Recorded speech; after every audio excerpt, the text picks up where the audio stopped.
ఆయన దేవుడు అని చెప్పి ఆయననే ప్రకటించుకున్నాడు అన్న. ఆయన ప్రకటించాడు.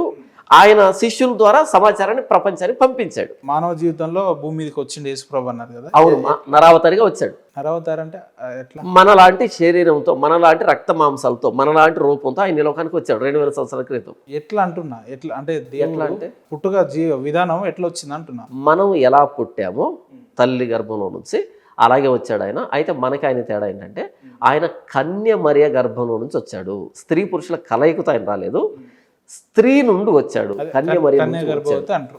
అది మిరాక్యులస్ బర్త్ అంటారు దాన్ని. సాధ్యమా ఆ కన్య గర్భవతి అంటే? ఒక కన్యగా ఉన్న మహిళ దేవునికి సమస్తము సాధ్యమే, దేవునికి సమస్తము సాధ్యమే.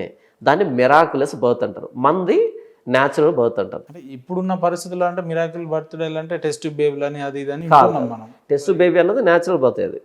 కాకపోతే అదేంటంటే స్త్రీ శరీరంలో కొన్ని అనారోగ్య సమస్యలు ఉన్నప్పుడు దాన్ని బయట ఫలదీకరణం చెందించడం టెస్ట్ బేబీ.